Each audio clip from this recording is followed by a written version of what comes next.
Friends, if you want to watch the super hit action thriller movie Olympus Has Fallen, 2013, in English, then make sure to like this video. And if you're visiting our channel for the first time, don't forget to hit the subscribe button and support us. In today's video, the movie we're going to talk about is called Olympus Has Fallen. We'll tell you what this film is all about, where you can watch it, and share some really interesting facts about this high-octane blockbuster. You'll get complete information about which OTT platform or satellite channel this movie is available on. We'll also dive deep into the film's technical department, music composition, pre-production, filming process, post-production work, overall budget, and its box office collection. But that's not all. We'll also discuss the storyline of the film and give you a short review of the plot.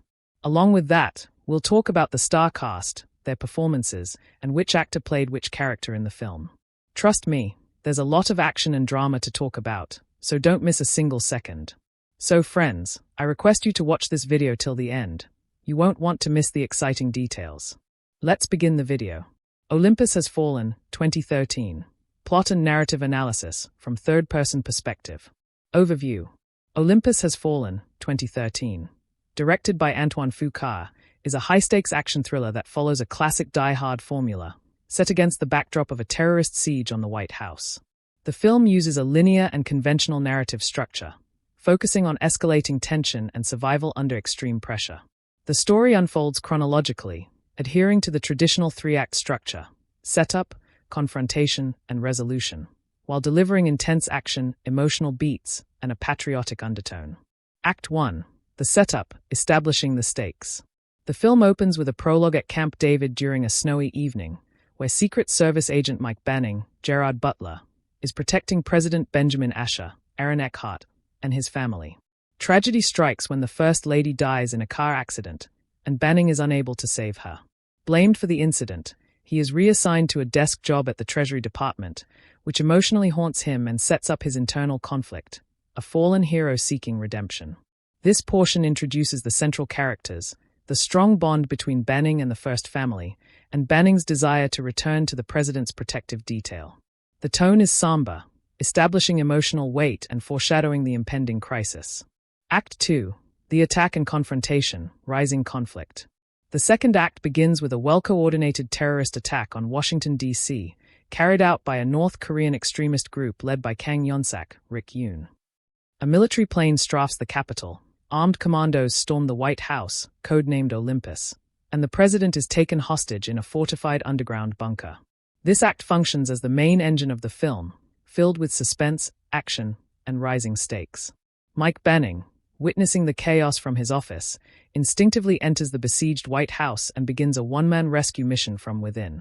His presence is initially unknown to both the terrorists and U.S. officials, providing a compelling tension dynamic between the protagonist and antagonist. Key turning points in this act include the complete takeover of the White House, Kang's demand for the withdrawal of U.S. forces from the Korean peninsula, the revelation that Kang's true goal is to detonate all U.S. nuclear weapons via Cerberus, a security system requiring the codes of the President, Vice President, and Secretary of Defense. The narrative maintains momentum through claustrophobic environments, close-quarters combat, and strategic cat-and-mouse sequences. Banning's skill set and emotional investment, especially in saving the president's son, Connor, add layers to the action, making it more personal. Act 3. The climax and resolution, fulfilling the arc. As Banning gradually eliminates Kang's men, the film shifts toward its climactic confrontation between the two. The third act is marked by intensified urgency when the terrorists nearly complete the Cerberus code sequence, bringing the world to the brink of nuclear catastrophe. Banning reaches the bunker, kills Kang in brutal hand-to-hand combat, and disables the Cerberus system in the final seconds, a classic ticking clock device that heightens suspense. He rescues President Asher and his son, fulfilling his redemption arc and restoring his standing as a protector. The film ends with themes of resilience, redemption, and national unity, as the White House is shown in ruins but not defeated, a symbolic gesture of America's enduring strength. Narrative techniques and thematic impact. Linear storytelling. The film does not experiment with non-linear timelines, flashbacks, or alternate perspectives. Instead, it keeps the action straightforward and focused on Banning's journey. Hero's journey. Banning's character fits the classic reluctant hero trope, haunted by failure, cast aside, but but rising again when duty calls. Themes: patriotism, sacrifice, loyalty, and redemption are dominant. The narrative taps into post-9/11 anxieties and national pride, echoing familiar fears about terrorism on home soil. Emotional impact. Despite the explosive action, the film pauses at key moments for emotional resonance, such as Banning's guilt over the First Lady's death, his promise to protect Connor, and the trust President Asher places in him. Conclusion. Olympus Has Fallen utilizes a familiar but effective narrative style to deliver a gripping, emotionally charged action thriller. It follows a traditional plot structure that ensures clarity and rising tension, with well-timed twists and escalating conflict. The story's pacing, clear stakes, and grounded hero arc help keep viewers engaged from beginning to end. While not narratively experimental, it succeeds in being accessible, entertaining, and emotionally impactful, making it a standout in the genre of political action thrillers. Let me know if you'd like a similar analysis for London Has Fallen or Angel Has Fallen. Mike Banning, Gerard Butler, the Redeemed Protector. Character overview. Mike Banning, the film's central protagonist, is a former top-level Secret Service agent who falls from grace after a tragic accident results in the death of the First Lady. Although he survives the crash, he is reassigned to a desk job, and the incident leaves him emotionally scarred and guilt-ridden. Development and growth.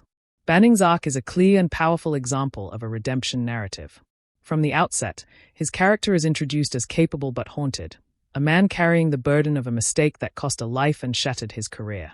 Throughout the film, Banning's actions aren't just driven by duty, but by a deep-seated desire to redeem himself in the eyes of the President, the Secret Service, and perhaps most importantly, himself. As he infiltrates the terrorist-occupied White House, he transitions from a disgraced agent to a national hero. His ability to stay calm under pressure, make tactical decisions, and put others before himself, especially the president's son, Connor, reaffirms his identity as a protector. By the film's end, Banning has not only restored his professional standing but also healed his internal wounds, completing a full emotional and narrative transformation. Relationships. With President Asher, Banning shares a relationship built on trust and past loyalty. Their mutual respect is reaffirmed in the crisis. With Connor Asher, he becomes a father figure during the siege, underscoring his protective instincts and emotional commitment. 2. President Benjamin Asher, Aaron Eckhart, the stoic leader. Character overview. President Asher is portrayed as strong-willed, morally grounded, and resilient. While he is a captive for most of the movie, he remains dignified and refuses to submit to the terrorists' demands. Development and role. President Asher's development is subtler than Banning's, but his stoicism under pressure is symbolic. He refuses to provide the final Cerberus code even under torture, showing moral courage and patriotism, essential traits of his leadership. His interactions with Kang, the terrorist leader, reveal his unwavering resolve and unwillingness to compromise national security. He plays a crucial role in upholding the integrity of the U.S. presidency and symbolizes the strength of democratic institutions under attack. Relationships. With Banning, Asher shares mutual trust. His recognition of Banning's bravery and leadership reinforces the latter's redemptive arc. His concern for his son, Connor, humanizes him and adds emotional weight to the stakes. 3. Kang Yonsak, Rick Yoon, the cold strategist. Character overview. Kang is the main antagonist, a North Korean terrorist mastermind. Cold, intelligent, and methodical, Kang's character is less emotionally complex but serves as an effective ideological counterpoint to the American protagonists. Motivation and complexity. Kang's motivations are rooted in political ideology and revenge. While he exhibits some depth through his articulate worldview and calculated actions, the film primarily uses him as a vehicle for threat and tension rather than moral ambiguity. His composed demeanor and ruthless tactics, however, make him a chilling and believable villain. Narrative role. His character tests the moral and emotional limits of Banning and Asher. Kang's presence in the story is essential to heightening stakes and driving the protagonist's decisions. Though not deeply transformed, he remains consistent and threatening to the end. 4. Speaker Alan Trumbull, Morgan Freeman, the voice of leadership. Character overview. When the vice president and others are killed or captured, Trumbull steps in as acting president. Calm, commanding, and diplomatic, Trumbull becomes the anchor of stability during chaos. Development. Trumbull doesn't undergo a personal transformation but represents the rational, composed leadership required in crisis. His decisions, such as refusing to negotiate with terrorists and trusting Banning, are pivotal in allowing the protagonist to complete his mission. 5. Connor Asher, Finley Jacobson, Innocence in Danger. Character overview. Connor, the president's son, is portrayed as intelligent, resourceful, and emotionally mature for his age. His role is limited, but crucial. Narrative function. Connor humanizes the crisis, raising the stakes for both Banning and President Asher. His trust in Banning and ability to remain hidden contribute to the plot's suspense. While not deeply developed, Connor's presence adds emotional dimension and reminds viewers of what is at stake beyond politics. 6. Supporting characters, reinforcing themes. Lynn Jacobs, Angela Bassett as Secret Service Director. Jacobs adds a voice of moral support and belief in Banning's capability. She reinforces the idea of loyalty and institutional trust. Forbes, Dylan McDermott, initially Banning's former colleague. Forbes is revealed to be a traitor. His betrayal adds complexity and personalizes the conflict, contrasting Banning's loyalty with corruption within. Conclusion. The character development in Olympus Has Fallen is structured around clear arcs of redemption, resilience, and leadership under pressure. While some supporting characters function primarily as archetypes to move the plot forward, central figures like Mike Banning and President Asher are given enough emotional and narrative depth to create investment. The film doesn't attempt to reinvent character tropes, but instead leans into them effectively, using strong performances and high-stakes storytelling to create a visceral and emotionally compelling experience. Banning's transformation from a disgraced protector to a heroic savior anchors the film's emotional weight and leaves the audience with a satisfying conclusion rooted in personal redemption and national pride. Let me know if you'd like character analysis visuals or a comparison to the sequels, London Has Fallen, Angel Has Fallen. Mike Banning, Gerard Butler, the flawed hero turned savior. Initial character state. Mike Banning is introduced as a highly skilled and loyal Secret Service agent, not just a bodyguard but a trusted protector of the president's family. However, the tragic death of the First Lady, which Banning is unable to prevent despite his efforts, becomes the emotional and professional fracture point of his life. Though not officially at fault, the incident brands him with shame and internalized guilt, leading to his demotion to a less active role at the Treasury. Layers of character. Guilt. Banning isn't just eager to return to the field, he's driven by remorse. He views his failure as not just professional but deeply personal, having been close to the First Family. Loyalty. Despite being removed from the president's detail, he retains unwavering loyalty to the country and the presidency. Isolation. He carries the burden of guilt alone, never publicly defending himself or seeking pity. His sense of honor demands that he prove his worth through actions, not excuses. Transformation. Banning's character arc follows the classic fallen soldier redeemed narrative. Once chaos erupts, he doesn't hesitate to act, guided by instinct, patriotism, and a need for redemption. His journey through the hostile, occupied White House is symbolic of his descent into personal hell, a war zone that mirrors his inner turmoil. As he rescues the president's son, fights Kang's mercenaries, and risks everything to protect the nation, Banning slowly reclaims his identity. His heroism is not loud or egotistical, it is rooted in duty. By the end, Banning emerges as the hero America didn't know it needed, emotionally renewed and professionally vindicated. Symbolic role. He embodies the ideal protector archetype, flawed, human, but ultimately honorable and heroic. His arc is not just about saving the president, it's about saving himself. Necktie 2. President Benjamin Asher, Aaron Eckhart, the statesman under siege. Initial state. President Asher is presented as a composed, diplomatic, and moral leader. Early scenes with his wife and son establish him as a family man, making the later hostage situation more emotionally resonant. Layers of character. Composure. Even in captivity, Asher doesn't panic. His demeanor throughout the siege reflects an internal moral compass that refuses to waver under pressure. Fatherhood. His concern for Connor is heartfelt and personal, giving his decisions emotional complexity beyond political calculations. National duty. He understands the weight of his position. When threatened, he withholds vital Cerberus codes, even when it could cost him his life, proving his unbreakable commitment to national security. Development. While Asher doesn't undergo radical transformation, his role evolves. Initially a calm leader, he becomes a symbol of resistance, one who holds out even in the face of brutality. His interactions with Kang show that real power lies in integrity, not weapons. Symbolic role. Asher represents the ideal American president in crisis, a man who doesn't break, even when the system around him does. He reflects the theme of institutional strength in the face of collapse. Japanese Ogre 3. Kang Yonsak, Rick Yoon, the controlled menace. Initial state. Kang is introduced as a soft-spoken, charismatic figure posing as a diplomatic aide, but he quickly reveals himself to be the film's main antagonist, the orchestrator of the White House siege. Layers of character. Ideologue. Kang isn't motivated by personal revenge alone. He believes his fighting against Western imperialism.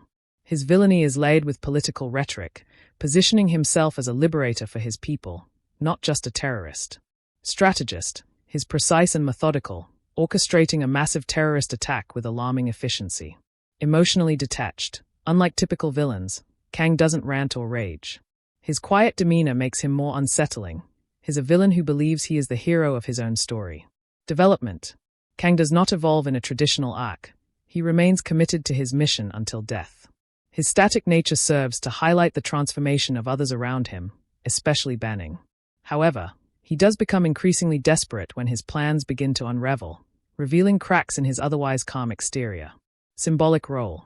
Kang represents the threat of radical extremism cloaked in calm intelligence. He's a metaphor for ideologies that appear rational but are ultimately destructive. 4.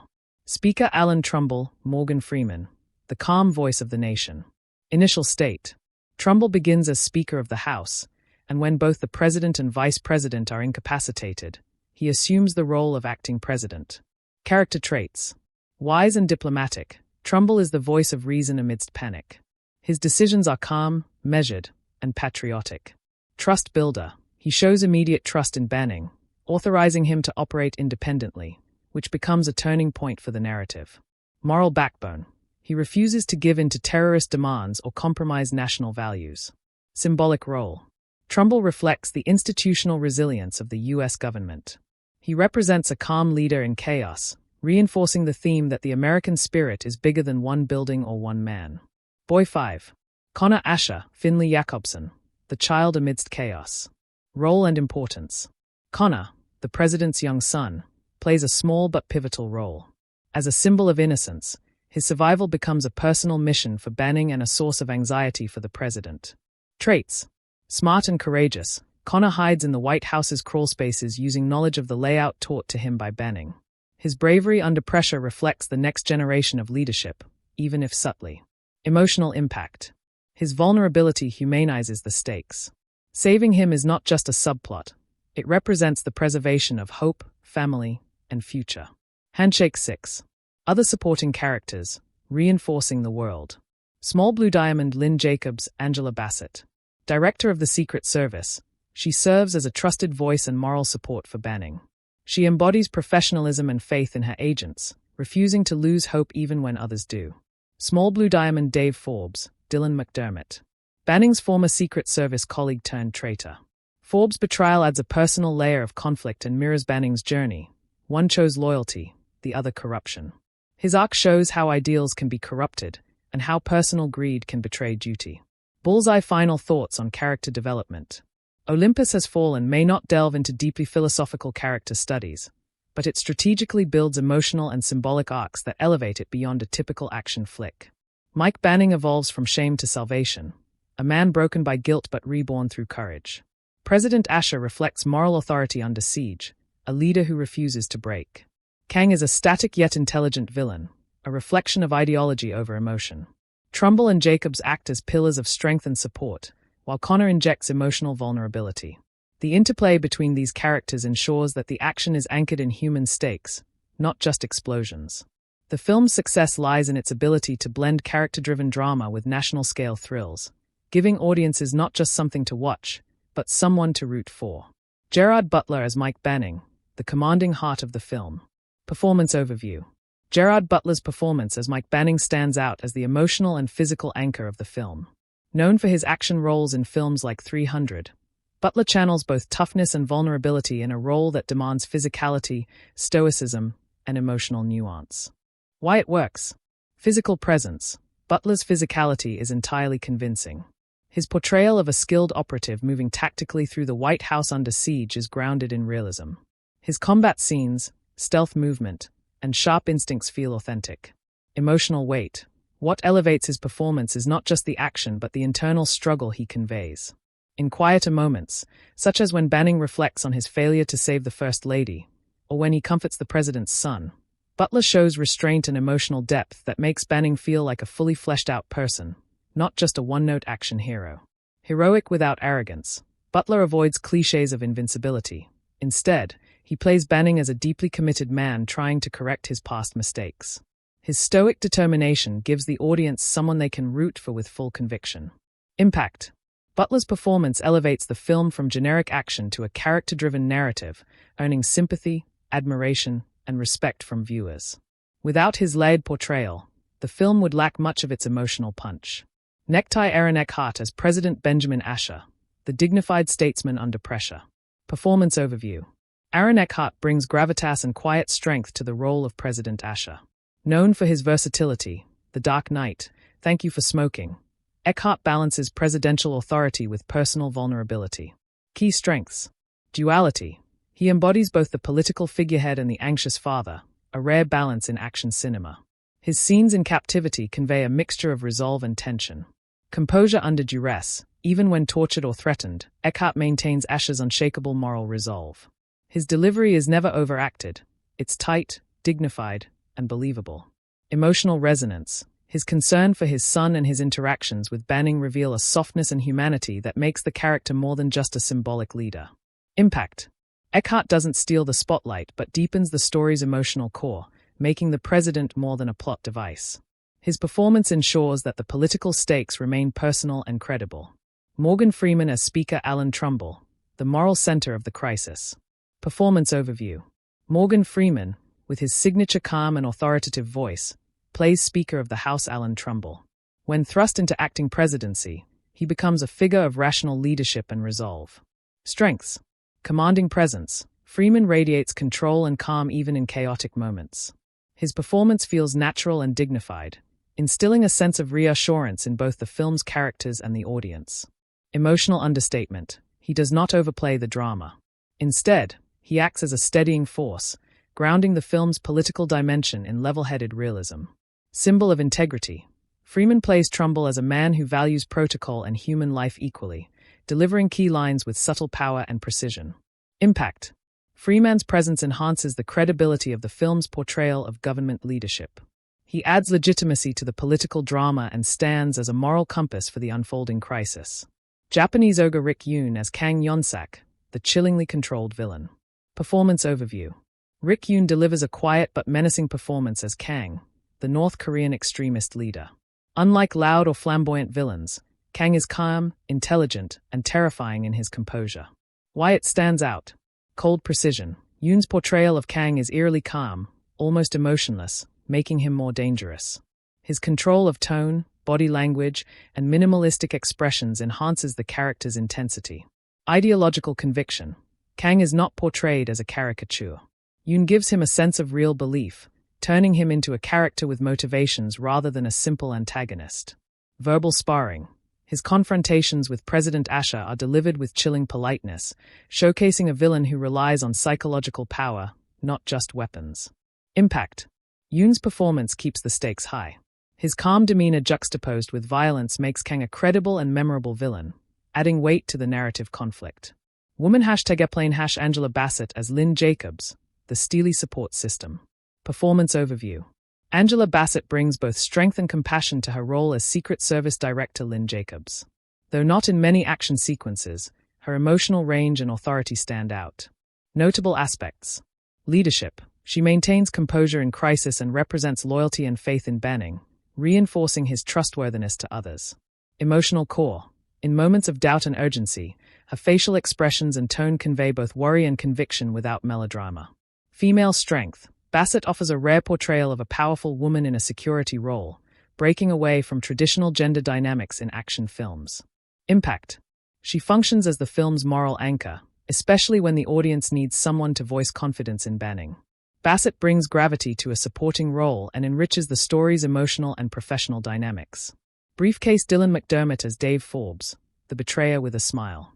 Performance overview. Dylan McDermott plays Forbes, Banning's former colleague turned traitor. Initially friendly and charming, Forbes' betrayal provides one of the film's more personal twists. Performance highlights. Charm as a weapon. McDermott uses charisma to mask Forbes' darker intentions. This shift is played convincingly and adds emotional weight to his confrontation with Banning. Tension in dialogue. In the scene where Banning confronts him, McDermott brings out the bitterness and moral decay in Forbes, a man who gave into self-interest. Complex villainy. He's not just evil, he's conflicted, even ashamed, in small flashes. McDermott gives those moments nuance. Impact. Forbes becomes a personalized antagonist, contrasting Banning's loyalty with betrayal. McDermott's performance deepens the emotional stakes beyond politics. Boy Finley Jacobson as Connor Asher, the humanizing element. Performance overview. As the president's son, Connor could have easily been a one-dimensional plot device.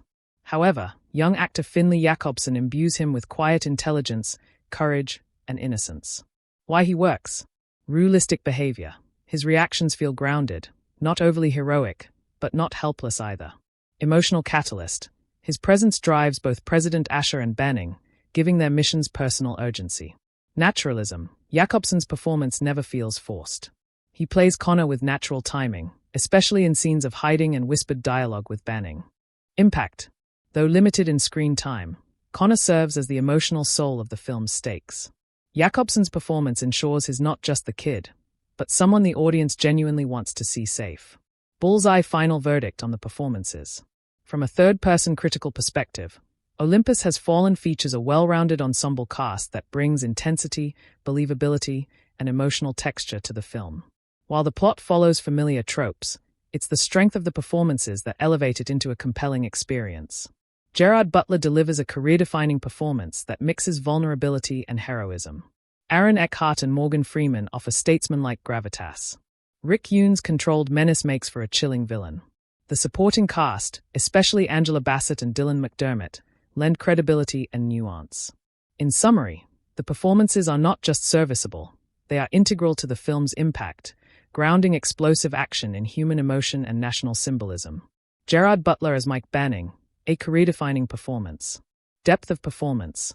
Gerard Butler delivers a layered and physically demanding performance that combines raw masculinity with suppressed emotional vulnerability.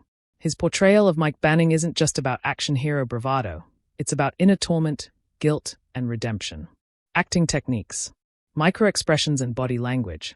Butler effectively uses subtle expressions, clenched jaws, narrowed eyes, minimal dialogue, to show a man weighed down by regret and personal failure. His physical posture often reflects tension, alertness, and combat readiness, making him believable as a seasoned operative. Voice and tone. His voice is controlled, calm, yet forceful, echoing military precision and psychological discipline. When speaking to the president or Connor, his tone softens, revealing a humanity beneath the soldier's armor. Stunts and combat choreography. Butler performed many of his own stunts, which adds authenticity to the action scenes. His movements are fluid, strategic, and realistic, showcasing a man trained to kill, not simply entertain. Emotional arc. Banning is a character with something to prove, not to others, but to himself. Butler captures that internal war skillfully, making every win against the terrorists feel like a step toward personal redemption. When Banning tells Connor, "I'm not going to let anything happen to you," the protective sincerity in his voice is the emotional turning point of the film. Impact. Gerard Butler anchors the entire film. His performance is gritty but human, and without it, the high-concept premise would lose its emotional grounding. He makes the audience feel the stakes, not just see them. Necktie. Aaron Eckhart as President Benjamin Asher, stoic, noble, and human. Nuanced leadership. Aaron Eckhart portrays President Asher with a mix of intellectual charisma and emotional transparency. He doesn't play the president as invincible, but as a man who must uphold moral responsibility in the face of certain death. Notable techniques.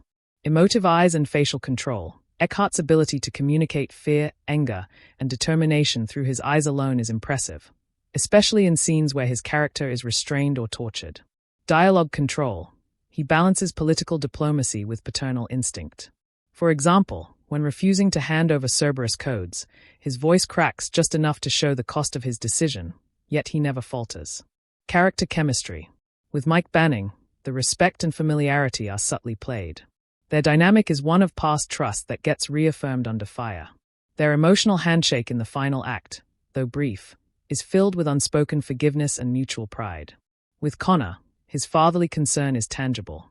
His desperation to protect his son, even while being tortured, grounds the film's political narrative in deep emotional truth. Impact. Eckhart makes President Asher feel real, vulnerable yet unwavering, not an action movie prop. His performance gives political weight and personal depth to the siege scenario. #scales #Morgan Freeman as acting President Alan Trumbull, calm authority personified. Mastery in stillness. Freeman delivers a restrained, confident performance that speaks volumes through calm composure rather than grandiose gestures. He uses silence, pauses, and deliberate speech pacing to project steadiness in chaos. Performance highlights. Crisis leadership. His delivery during the war room scenes commands attention. Freeman speaks as though every word matters, a trait few actors can execute with such impact. Empathy without emotion. Freeman doesn't cry or shout. Instead, he conveys deep concern and ethical clarity through subtle intonations and thoughtful reactions, acting as a stabilizer for the audience.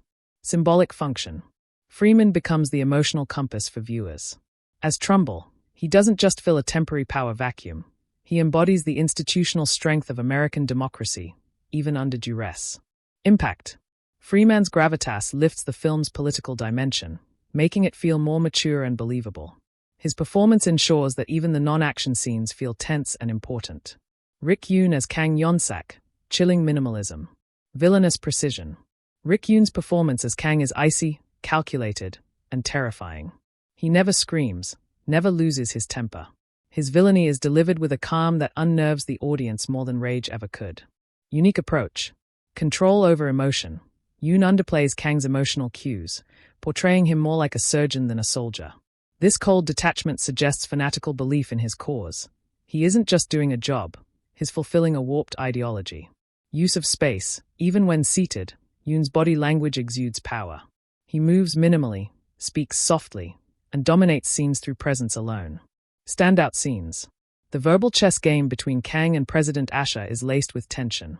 Yoon's eyes remain locked, and his calm questioning contrasts sharply with the violence he commands, creating a psychologically complex villain. Impact. Kang is one of the more memorable antagonists in the modern action genre, thanks to Yoon's controlled and terrifying performance. His composure makes him feel real, not cartoonish. Gold military medal Angela Bassett as Lynn Jacobs, steel beneath calm. Performance range. Bassett plays the Secret Service director with a mix of maternal strength and institutional steel. She does not get involved in action scenes, but her emotional intensity and verbal authority add depth to the film's leadership dimension. Highlights. Internalized tension. Bassett never lets her fear show too much. Instead, she compresses it into sharp glances, controlled breathing, and direct commands, embodying someone who must hold it together while the world falls apart. Supportive leadership. Her belief in Banning never wavers. When others doubt him, she backs him with quiet confidence, showing the audience the moral clarity of trust and experience. Impact. Bassett ensures that even in a male-dominated, high-octane film, her presence is authoritative, commanding, and essential. Performing arts. Dylan McDermott as Dave Forbes, a traitor torn. Subtle shifts. Dylan McDermott portrays Forbes with layered ambiguity. At first, he seems like a trusted former agent. But as the mask slips, McDermott reveals a man who is charming on the surface, but deeply compromised inside. Emotional notes. Quiet guilt. There are flickers of hesitation in Forbes' betrayal. McDermott uses small gestures, a downturned eye, a softer tone, to suggest he knows he's a coward, not a freedom fighter. Clash with Banning. In the final confrontation, he tries to justify himself. McDermott infuses the scene with a mix of arrogance and regret, which makes his betrayal personal, not just political. Impact. Forbes becomes a symbol of corrupted loyalty, and McDermott ensures his arc has emotional consequences, not just functional ones. Baby Finley Jacobson as Connor Asher, the innocent thread. Child actor with natural presence. Jacobson gives a grounded, believable performance. He plays Connor as clever and brave without falling into the action movie kid stereotype. Performance traits. Authentic fear. Jacobson allows fear to show, but not in a way that reduces the character to a victim. His stillness in hiding scenes, and his whispered conversations with Banning, feel genuinely suspenseful. Emotional anchor. His mere presence raises the stakes. The film uses him not for comic relief, but as an emotional mirror for both Asher and Banning. Impact. Jakobsen adds emotional realism and innocence to a film filled with destruction and violence. Clapperboard final word, a unified ensemble that breathes life into action. From a third-person analytical standpoint, Olympus Has Fallen succeeds not just because of its spectacle, but because its cast delivers grounded, emotionally resonant performances. Gerard Butler is the emotional and physical backbone, portraying a broken man's journey to redemption with credibility. Eckhart and Freeman lend political and emotional gravity, portraying leadership under fire with class. Rikyun redefines villainy through restraint and ideology, creating a performance that lingers. Supporting actors like Bassett, McDermott, and Jakobsen give the story layers of human complexity, ensuring that it's not just about buildings collapsing, but about people standing tall. Direction of Olympus Has Fallen, 2013. Antoine Fuqua's commanding vision. Directed by Antoine Fuqua, Olympus Has Fallen is more than just a conventional action film.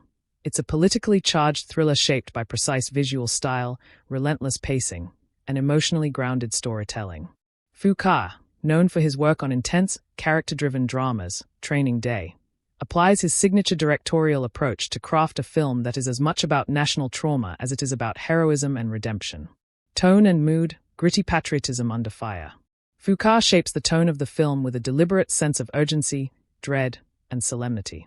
Unlike the glossier patriotism of some Hollywood blockbusters, Olympus Has Fallen embraces a darker, more grounded atmosphere, one that reflects post-9/11 anxieties and vulnerabilities of national security.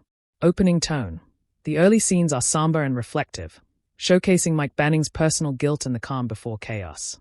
Terror strikes. As the White House falls, Fuqua shifts the mood into full-scale crisis mode, using quick cuts, handheld camera work, and harsh lighting to simulate panic and confusion.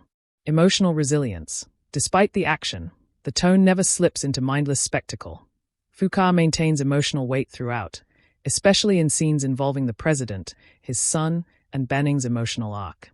By maintaining a consistently serious tone, Fuqua ensures that the violence and stakes feel real, not stylized or sanitized. Movie camera narrative control and storytelling vision. Fuqua guides the story using a conventional three-act structure, but within that structure, he embeds deeper themes of loyalty, sacrifice, and moral endurance. Act I, Setup. He takes time to introduce Mike Banning's emotional backstory, establishing his exile from the Secret Service and the moral weight he carries, a key decision that grounds the story in personal stakes, not just political ones. Act II, Siege of the White House. Fuqua excels in this centerpiece sequence. He choreographs chaos and devastation with brutal realism, making the White House attack one of the most intense in action film history. Act III, Rescue and Redemption. The final act is directed with an eye for emotional payoff, not just explosive resolution. Fuqua ensures the emotional threads, Banning's redemption, the president's survival, and Connor's rescue, all converge meaningfully. Narrative focus. Fuqua keeps the narrative tightly focused on Mike Banning. Everything, from national decisions in the Situation Room to violent confrontations in secret tunnels, revolves around his actions. This single-character focal point gives the story clarity and momentum. Film pacing, relentless but balanced. One of Fuqua's greatest strengths is his command of pacing. Olympus Has Fallen moves fast, but never feels rushed. Initial build-up is slow and measured, allowing viewers to care about the characters before the action erupts. Once the attack begins, the pace accelerates drastically, mimicking the urgency of real-life crisis response. Fuqua introduces brief moments of stillness, such as phone conversations or tense decisions in the bunker, that act as breathers between violent set pieces, keeping the tension sustainable rather than exhausting. This balance of speed and breath gives the film a natural rhythm, keeping the audience engaged without sensory overload.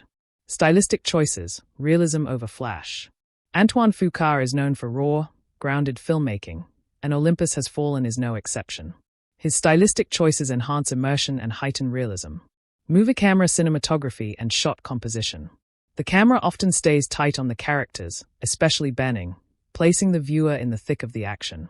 Fuqua favors dark, shadowy interiors in the White House, giving a claustrophobic, war-zone feel.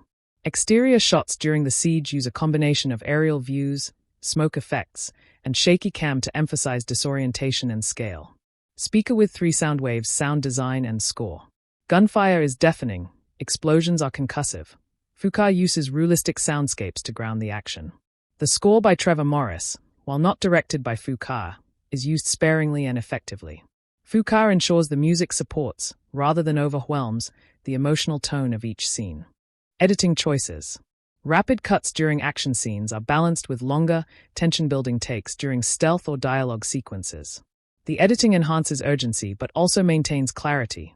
Viewers never lose track of the spatial geography within the White House, a common flaw in action films.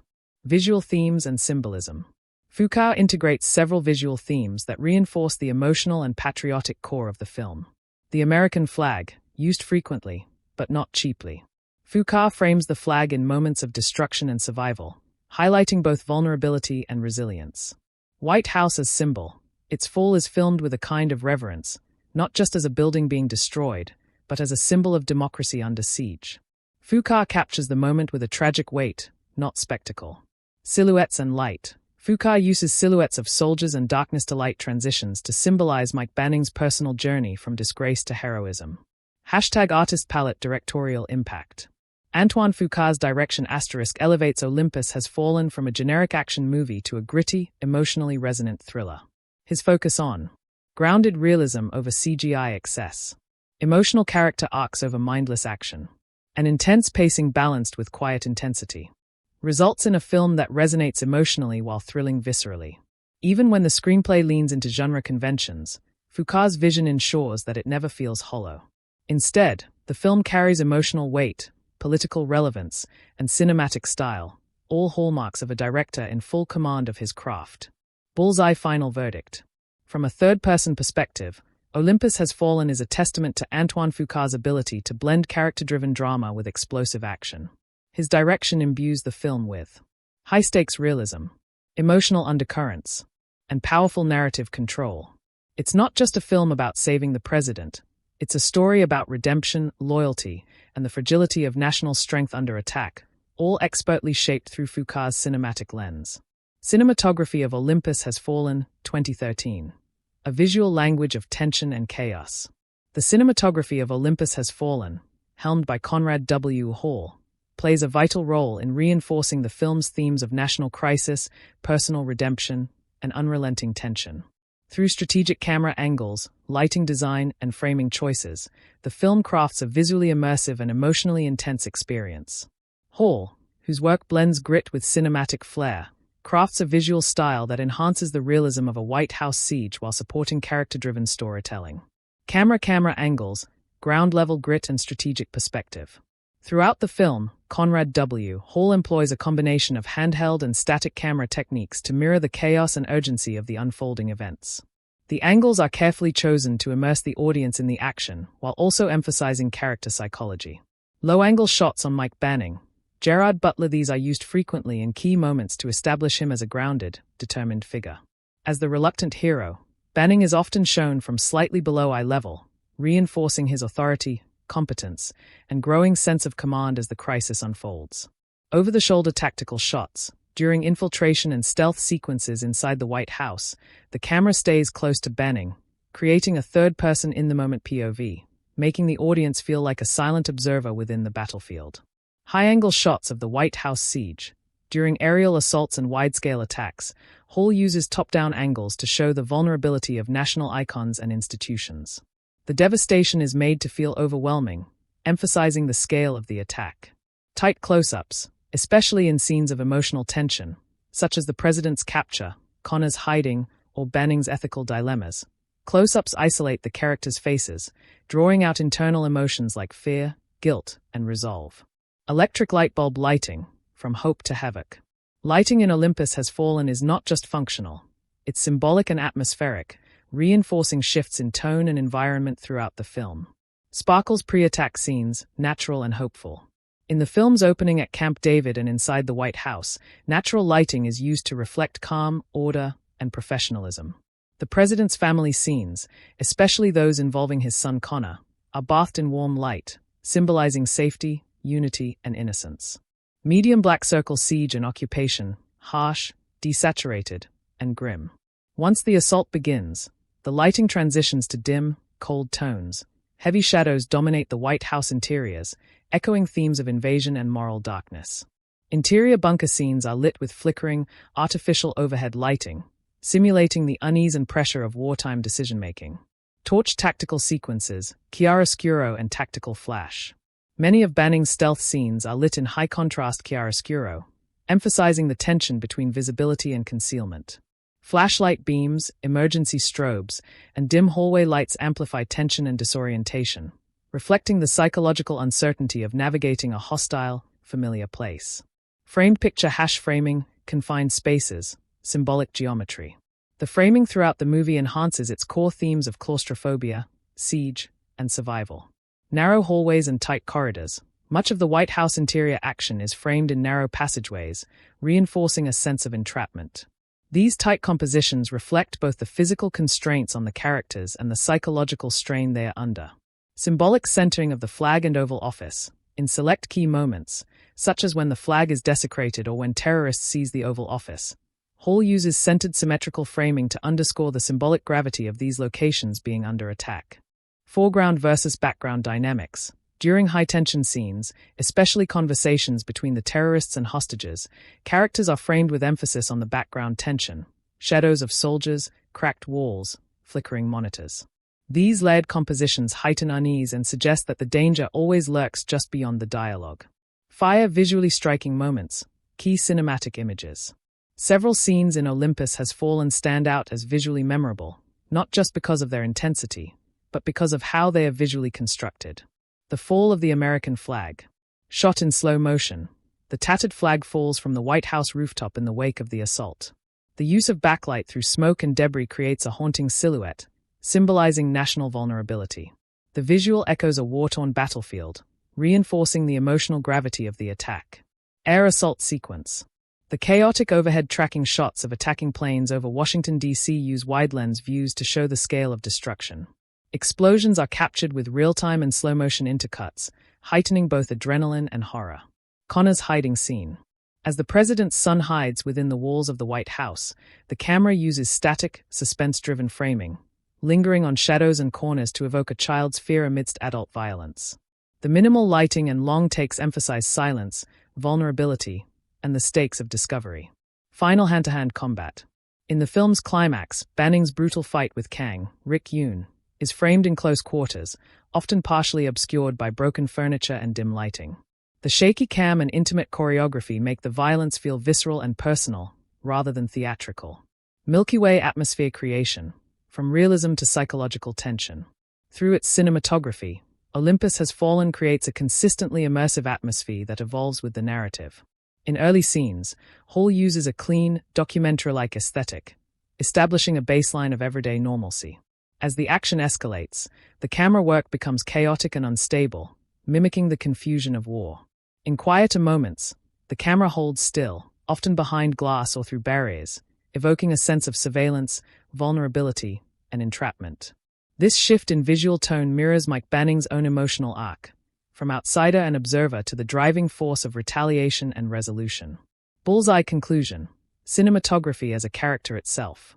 From a third-person perspective, the cinematography in Olympus Has Fallen does far more than capture action. It builds emotion, defines character, and sculpts narrative tension. Conrad W. Hall's visual language complements Antoine Fuqua's grounded directorial vision, making the siege feel real, the stakes feel personal, and the characters feel vulnerable. Whether through shadow-drenched interiors, panic-driven handheld shots, or powerful symbolic framing, the cinematography of Olympus Has Fallen is a critical component of its success, giving the film its intensity, realism, and visual identity. Olympus Has Fallen, 2013. Editing and pacing analysis. The editing and pacing of Olympus Has Fallen, overseen by John Fuqua, plays a crucial role in delivering a high-stakes, adrenaline-fueled cinematic experience. The film, directed by Antoine Fuqua, follows a traditional three-act structure, but it's the editing that determines the intensity, urgency, and emotional flow of the story. Seamless transitions, strategic scene cuts, and well-timed action sequences allow the film to maintain a gripping pace while preserving narrative clarity and emotional resonance. Stopwatch overall pacing, fast, focused, and relentless. From the moment the attack on Washington, D.C. begins, the film embraces a relentless pacing strategy that rarely lets up. This fast-paced momentum keeps viewers engaged and mimics the urgency of a ticking clock scenario. However, Fuqua and Fuqua also make room for brief emotional interludes that allow the characters, and the audience, to breathe. Bullseye first act, efficient setup. The film begins with a swift introduction to Mike Banning's backstory and relationship with the president's family. In just under 15 minutes, the inciting incident, the tragic death of the First Lady, occurs, and within 20 minutes, the central conflict, the assault on the White House, is launched. The editing is tight and economical, ensuring that exposition never slows the momentum. Fire second act, sustained tension. The bulk of the film takes place during the White House siege, and the pacing becomes even more accelerated. Scenes alternate between Banning's stealth action inside the White House, the terrorists' brutal control of the situation, the political decision-making at the Pentagon. The cross-cutting between these locations is timed with increasing tension, ensuring a multi-layered narrative that never feels disjointed. Crosswords third act, climactic convergence. The final act is edited with a staccato rhythm, full of fast cuts during hand-to-hand combat and timed explosions.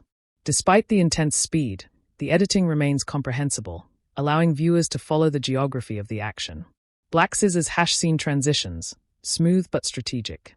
John Fuqua's editing style avoids unnecessary flashbacks or stylistic gimmicks.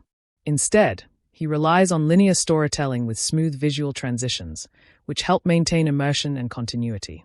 Cutaways to Pentagon screens, surveillance feeds, and news broadcasts are used to maintain exposition without lengthy dialogue. Hard cuts are employed during high-impact moments, e.g., explosions, gunfire, to create jarring shifts in emotion and tone. In contrast, slow dissolves are reserved for emotional beats, such as scenes involving President Asher or Banning's regrets. Hourglass rhythm and emotional impact. The rhythm of Olympus Has Fallen is calibrated to mimic a roller coaster of tension and release, maintaining suspense while still delivering powerful character moments. Musical note rhythmic structure. Action sequences, fast, rhythmic, almost percussive editing, similar to a ticking bomb. This builds pulse-pounding energy. Emotional sequences. The editing slows, allowing longer takes and silence to convey gravity. These include Banning's guilt over Margaret Asher's death, President Asher's moments of despair, Connor's hiding scenes, explosion symbol emotional crescendos. The film uses editing not just for visual flow, but for emotional crescendos, such as the flag falling in slow motion, symbolic pause. The moment Banning re-established contact with command, narrative breath. The final confrontation with Kang. The pace reaches its peak and then drops sharply post-kill, allowing space for emotional resolution. Scales balance between action and dialogue. One of the most impressive feats of the editing is how it balances extended action sequences, gunfights, helicopter crashes, hand-to-hand combat, with political drama, negotiations in the command center, conversations between Banning and Speaker Trumbull. Transitions between these modes are clean and purposeful, never feeling abrupt.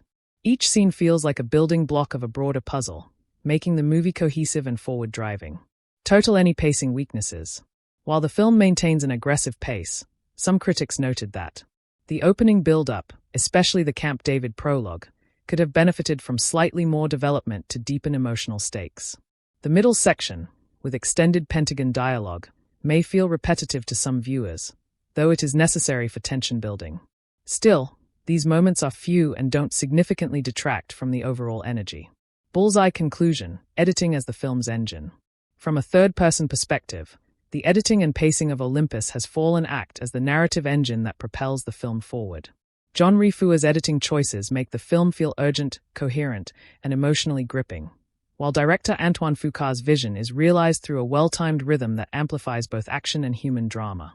The seamless transitions, dynamic rhythm, and tactical cuts ensure that the film never loses momentum, even as it juggles complex political drama, intimate character arcs, and explosive set pieces.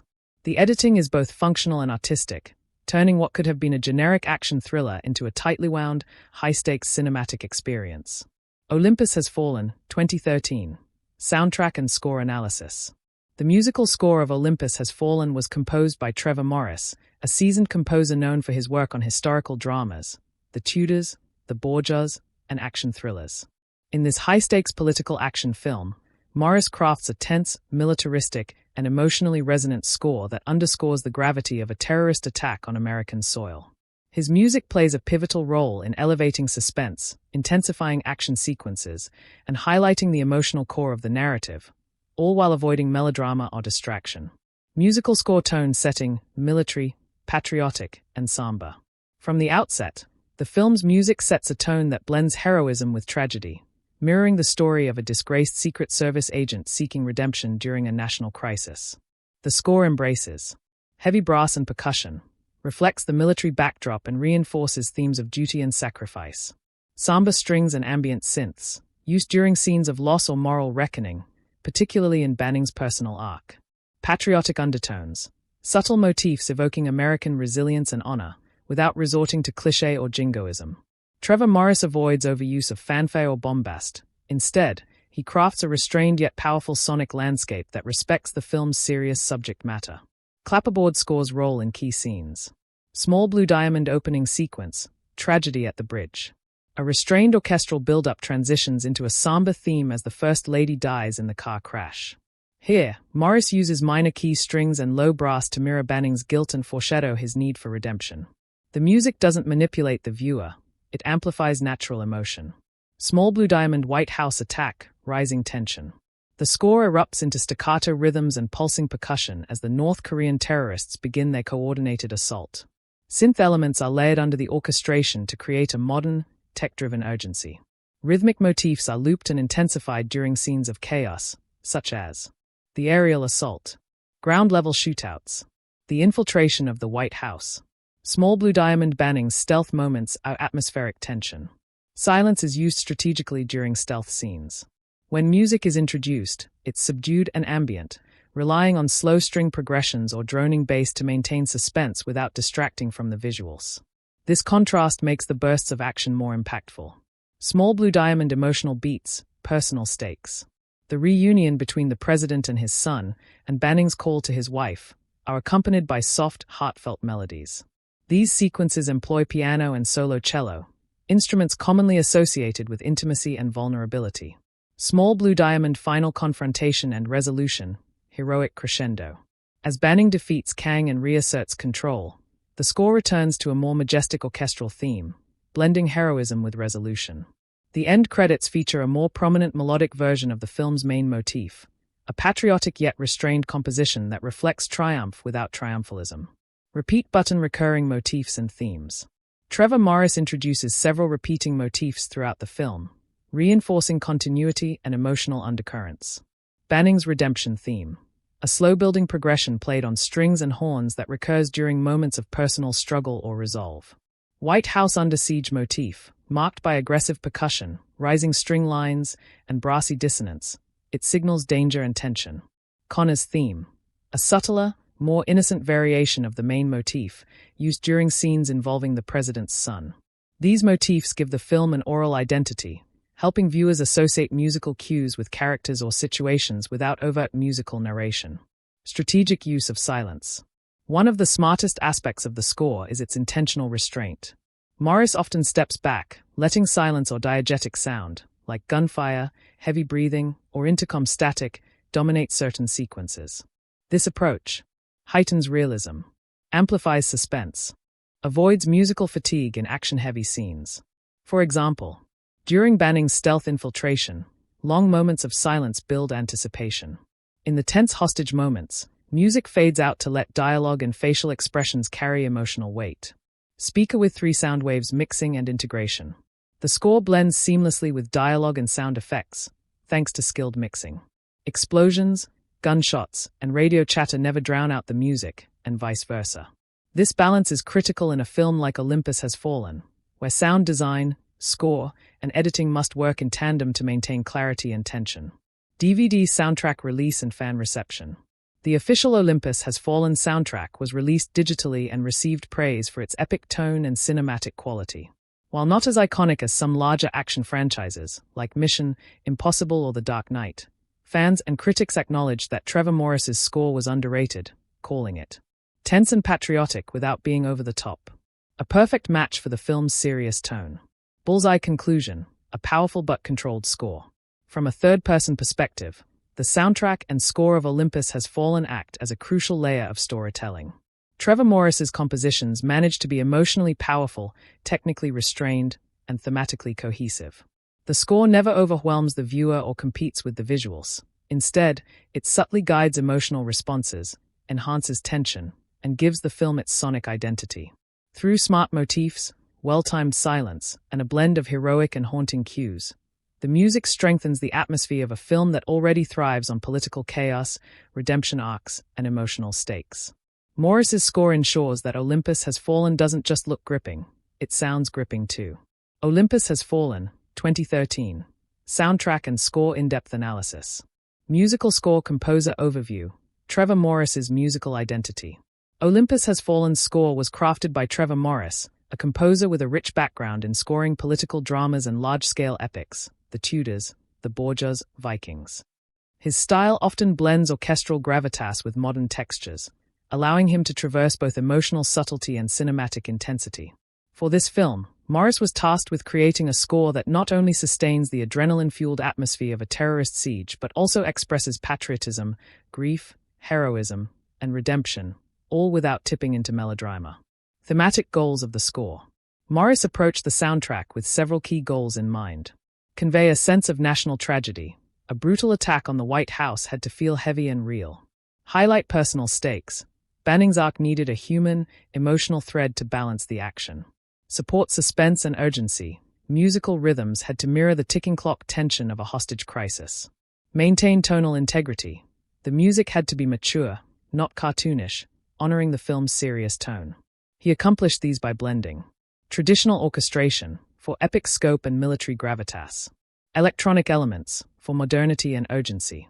Minimalistic piano and string work, for emotional depth. Left-pointing magnifying glass scene-by-scene breakdown of the score. 1. Opening sequence, calm before the tragedy. The film opens with peaceful orchestration, reflecting routine in the president's life. As the car accident occurs, the score takes a sudden turn, shifting to a dirge-like tone. Muted horns, tremolo strings, and low cello convey death and irreversible change. This musical change sets up the film's emotional and tonal foundation, grief and redemption. 2. White House siege, pulse-pounding intensity. When the attack begins, Morris employs snare drums and taiko-style percussion to create a militarized sound. Descending string patterns that mimic falling debris or collapsing control. Brassy dissonance and electronic distortion that evoke chaos. The motif introduced here becomes a recurring siege theme, reappearing during every moment the terrorists advance. 3. Banning's stealth mission, controlled tension. The score becomes subtle and minimalist during Banning's infiltration. Morris removes large orchestral elements, instead focusing on soft percussive ticking, similar to a stopwatch, enhancing urgency. Sustained string pads, evoking the uncertainty in dark hallways. High-pitched synth pulses, mimicking sonar or heartbeat, drawing viewers into Banning's anxiety. The music doesn't tell you what to feel. It lets the tension rise organically, amplifying what's on screen without distraction. 4. Connor's escape, emotional crescendo. As Banning rescues the president's son, the music swells with heroic undertones. The introduction of French horns and swelling violins provide a sense of innocence being preserved. A lighter variation of the main motif, often referred to by fans as Connor's theme, is heard here, played with a childlike piano melody to represent vulnerability and hope. 5. Presidential hostage sequences, musical stillness. During scenes in the bunker, the score often disappears entirely or hovers in the background. Morris uses droning bass and ambient rumble to build dread. Silence is a powerful weapon in these scenes. By removing the score, the filmmakers emphasize the psychological weight of the standoff. When Kang issues threats, subtle crescendoing violas and timpani return, acting like sonic warnings. 6. Final showdown, thematic resolution. In the climax, as Banning confronts Kang, the full orchestra is unleashed. Heroic brass, soaring strings, heavy percussive strikes. The music here is structured like a military march, symbolizing order being restored and the triumph of justice. This is where Morris fully embraces cinematic grandeur, providing an emotional release after over an hour of musical tension. 7. End credits, a resilient, hopeful refrain. The film closes with a refined and dignified orchestral suite. It's patriotic, but not bombastic, evoking national healing and personal redemption. The closing cue contains motifs from earlier scenes, woven together to resolve the musical arc, just as the story has reached its conclusion. Multiple musical notes, signature motifs, and musical architecture. Morris uses several repeating leitmotifs throughout the film. Motif description, emotional function. Main theme bold. Brassy march represents American strength and the stakes of power. Banning's theme low brass plus soft strings, a hero in exile seeking redemption. Connor's theme light piano, melody, innocence, and hope. Siege motif, chaotic rhythms. Shrill brass represents terror, urgency, and instability. Redemption cue, sweeping strings in major key, resolution, justice, and peace. These motifs are not overly theatrical. They are woven in and out of scenes like threads of emotional suggestion, guiding the viewer without dictating every feeling. Headphone sound mixing and placement. Morris's score is expertly balanced with dialogue and sound design. Despite the film's action-heavy nature, the music never becomes noise. The audio engineering ensures that the score accentuates explosions and action without masking dialogue, supports emotional scenes without overwhelming the acting, keeps the tone grounded in realism. Speaking head in silhouette, reception of the score. While the film itself received mixed to positive reviews, the score was praised as one of its most consistent strengths. Critics and fans noted its restraint, respect for tone, and ability to build tension without resorting to clichés. Many viewers compared it favorably to the works of Hans Zimmer and James Newton Howard, citing its narrative discipline and emotional maturity. Bullseye final thoughts, a score that honors substance over style. From a critical standpoint, the score of Olympus Has Fallen is remarkably well crafted, especially considering the genre's tendency toward overproduction. Trevor Morris provides music that is muscular but intelligent, patriotic but nuanced, thrilling yet emotional. He doesn't treat the audience as if they need to be told how to feel. Instead, he uses music as a subtextual force, working quietly beneath the action to guide mood, sharpen suspense, and deepen character arcs. The score stands as a foundational pillar in the film's success, helping it transcend action thriller tropes and land emotionally with the audience. Olympus Has Fallen, 2013. Themes and messages, in-depth analysis. Left-pointing magnifying glass overview of the narrative context. Olympus Has Fallen, directed by Antoine Fuqua, is a high-stakes action thriller that revolves around the siege of the White House by North Korean terrorists and the lone hero, Mike Banning, who must rescue the president and restore order. While its surface may suggest a typical action film filled with explosions and gunfire, the movie is laid with several underlying political, emotional, and philosophical themes, many of which reflect real-world anxieties and universal human struggles. Shield #1.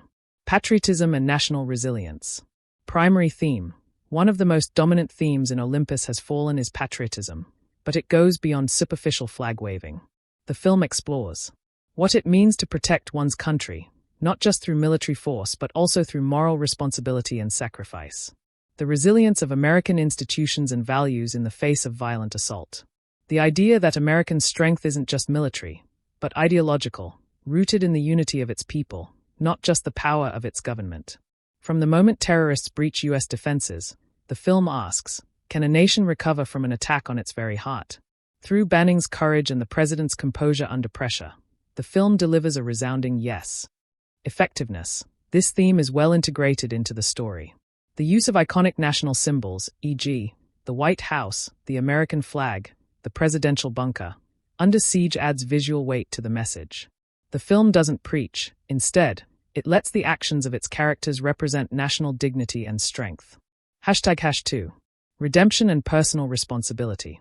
Character-focused theme. Mike Banning's personal arc is a deep well for emotional storytelling. Once a top-secret service agent, Banning blames himself for the First Lady's death during a car accident. Haunted by guilt, he lives in self-imposed exile, yearning for a second chance to make things right. His journey reflects the theme of redemption, not just proving oneself to others, but forgiving oneself and accepting responsibility. In saving the president and the country, he also rescues himself from his internal torment. Speech balloon symbolic layer. Banning's physical path through the destroyed White House mirrors his emotional journey, from isolation to reintegration, from self-loathing to renewed purpose. Effectiveness. The redemption arc is one of the most compelling aspects of the film. It humanizes the protagonist, making him more than an action hero. He's a man wrestling with failure and seeking absolution. Globe showing Europe Africa 3. The fragility of power and security. The The film explores how even the most secure and powerful governments are vulnerable. By showing how the White House, the most guarded building on Earth, can fall within minutes, the movie plays on contemporary fears of terrorism, cyber warfare, and internal betrayal. The U.S. defense systems are compromised from within. High-ranking officials are manipulated or killed. The president is held hostage underground. Through this, Olympus Has Fallen communicates that true security requires constant vigilance, not just from weapons and protocols, but from human integrity and alertness. Effectiveness. The theme is realistic and hits home with audiences familiar with post-9/11 trauma. It gives the thriller a sense of urgency and relevance. It also challenges overconfidence in technology and military dominance. #handshake #4. Loyalty, duty, and brotherhood. Throughout the film, the bond between agents, soldiers, and even political leaders is tested. Loyalty is not just about orders, it's about shared purpose. Banning's loyalty to President Asher goes beyond duty. It's personal. In contrast, Kang, the villain, represents distorted loyalty, driven by revenge and ideology.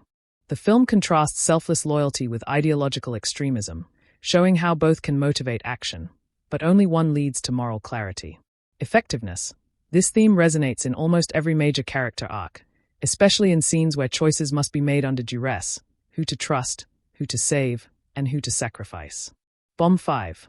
Terrorism and ideological extremism. Kang, the main antagonist, is not portrayed as a stereotypical villain. He is intelligent, calculating, politically driven. His motivations stem from past injustices, real or perceived, done to his country. Through this, the film offers a subtle message. Terrorism often emerges from cycles of violence and grievance, not simply evil for evil's sake. Effectiveness. While the film is action-first, it doesn't reduce its villain to a cartoon. Kang's measured speeches and rationale allow the audience to briefly glimpse the gray areas of geopolitics, even if the film ultimately champions a black-and-white moral universe. Family Man Woman Boy 6. Family, grief, and protection. There's an underlying emotional pulse in the film built around familial bonds. The president's desperate desire to protect his son, Connor. Banning's strained yet deeply loving relationship with the presidential family. The death of the First Lady haunting Banning. The film reminds us that behind political power are human relationships: husbands, wives, fathers, sons. The stakes are not just national security, but also human loss and love. Effectiveness. This theme is subtly yet consistently reinforced. It helps ground the action in emotional realism, making the characters relatable despite the high-concept plot. Final thoughts. A thematically laid action film. Despite being marketed as a blockbuster action thriller, Olympus Has Fallen succeeds in weaving meaningful themes into its explosive narrative. Its messages are timely, reflecting post-9/11 anxieties and modern geopolitical fears. Personal, exploring redemption, grief, and human connection. Philosophical, raising questions about power, duty, and moral clarity in crisis. The film never pauses to overtly explain its ideas. Instead, it lets action and character choice carry the thematic weight, making for a thrilling yet thoughtful cinematic experience. Olympus Has Fallen, 2013. Visual effects and CGI. A deep dive into execution, realism, and impact. In Olympus Has Fallen, the visual effects, VFX, and CGI elements play a central role in establishing a believable world under siege. Given the film's focus on a terrorist attack on the White House, its visual presentation needed to convincingly sell destruction on a massive scale. And for the most part, it does so with a mix of practical effects, digital enhancements, and stylized chaos. Bomb authenticity of action. Do the visuals feel real? From the initial aerial attack on Washington, D.C. to the brutal assault on the White House, the film demands large-scale destruction, collapsing structures, exploding vehicles, bullet-storm firefights, and fiery backdrops. The CGI sequences, particularly the AC-130 gunship's approach and destruction of the White House defenses, showcase an ambitious attempt at photorealism. Bullseye blending with the real world. Strength. Many of the explosions, building damage, and sky sequences appear visually grounded, especially in nighttime or low-light settings, which help mask imperfections. Weakness. Certain CGI elements, like the falling helicopter or some of the long-range exterior shots of Washington in flames, occasionally lack depth, weight, and lighting consistency, making them feel video game-like or flat in comparison to the gritty realism of the rest of the film. Effectiveness. The VFX often serve their purpose, to heighten tension and evoke panic, but never fully reach the seamless realism seen in higher-budget contemporaries. While never catastrophic, the CGI occasionally reminds the viewer that they are watching fabricated destruction rather than immersive chaos. Movie camera use of practical effects, the film's secret strength. What distinguishes Olympus Has Fallen from many modern action films is its heavy reliance on practical effects, especially during interior scenes inside the White House. Gunfire, muzzle flashes, and close combat sequences appear gritty and tactile. Props, debris, shattered glass, and smoke effects are all physically present on set. Explosions within confined spaces, such as hallways or the bunker, are mostly practical, lending an authenticity and urgency to the action. Fire impact. These practical elements keep the film grounded and visceral, allowing the audience to feel the claustrophobia, confusion, and physical danger of the environment. Even when CGI is used in the background, such as distant fires or sky movement, the presence of real debris and physical interaction makes the action more believable. Video game digital effects versus practical effects, a balanced comparison. Aspect CGI are digital effects, practical effects. Scope large-scale shots, destruction, aerial combat hand-to-hand fights, interior explosions, environment. Strengths allows spectacle and broad damage to be shown affordably tangible realism, emotional tension, actor performance support. Weaknesses occasionally looks artificial, especially in daylight limited to small-scale or close-up moments. Overall impact enhances scale but sometimes breaks immersion, deepens immersion, and makes violence feel real. Wrench verdict. While CGI allowed Olympus Has Fallen to depict large-scale carnage on a modest budget, it's the practical effects that make the violence feel real and the stakes feel personal. The digital elements work best when blended with on-set destruction, not when relied on exclusively. Artist palette stylization and tone through VFX. Director Antoine Fuqua maintains a dark and moody visual tone, and the VFX support this atmosphere effectively. Heavy use of muted color palettes and smoky backdrops reduce the visibility of weaker CGI. The gritty, post-apocalyptic lighting makes even digital destruction appear more believable. The visual chaos is often filmed through shaky cams and tight angles, enhancing subjective experience while cleverly avoiding VFX overexposure. High voltage sign result. The VFX are used to enhance atmosphere and intensity, rather than steal the spotlight. When they overreach, as in the plane attack sequence, they briefly pull viewers out. But overall, they serve the film's stylistic identity well. Final thoughts. Do the effects enhance or distract? From a third-person critical perspective, the visual effects and CGI in Olympus Has Fallen are ambitious, functional, and intermittently impressive, especially considering the film's moderate $70 million budget. While some digital shots falter under scrutiny, the smart use of practical effects and stylized cinematography allows the movie to maintain a visceral and believable tone. Clapperboard conclusion. The VFX in Olympus Has Fallen enhance the narrative more often than they distract from it.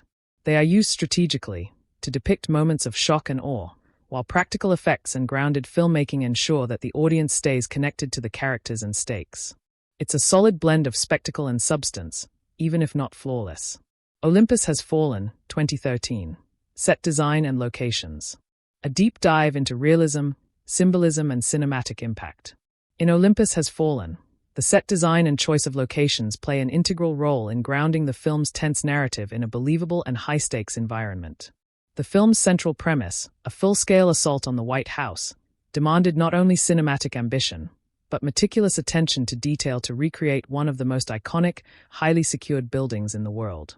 Since shooting at the actual White House was out of the question, the filmmakers had to rely on a smart mix of recreated sets, digital extensions, and strategic shooting locations to deliver a convincing visual experience. Clapperboard the White House, a centerpiece of authenticity and tension. The most important element in the production design is the White House replica created for the film. According to production notes, the filmmakers constructed a full-scale facade of the White House exterior at a studio location in Shreveport, Louisiana. The South Lawn, portico, and rooftop sections were all carefully replicated to allow dynamic action scenes to be staged realistically. Authenticity. The exterior detail of the White House set was highly convincing, from its neoclassical architecture to the landscaping and placement of military and Secret Service paraphernalia. Symbolism. The destruction of these sets, including the American flag being ripped down, wasn't just visually powerful, but also symbolically potent, reinforcing themes of vulnerability and chaos on American soil. Bullseye impact. This set allowed actors and action choreographers to interact with their environment in real time, making gunfights, explosions, and tactical maneuvers feel far more immersive than if shot against green screens. Office building interior sets, claustrophobia and control. The indoor locations, including the Oval Office, bunkers, hallways, and command centers, were built on sound stages and reflect a high level of detail and planning. The bunker set feels genuinely oppressive, dimly lit and lined with steel, reflecting the confinement and tension of key hostage scenes. The corridors and control rooms are filled with props like old computers, cables, emergency lighting, and debris, heightening the feeling of chaos and vulnerability inside the White House once it's breached.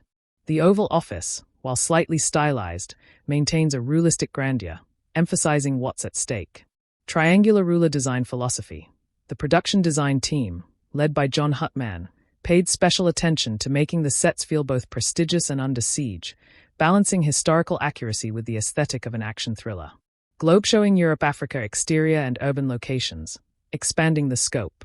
Though much of the film is set within and around the White House, Olympus Has Fallen also utilizes select urban exterior locations to establish the geographic and political scope of the crisis.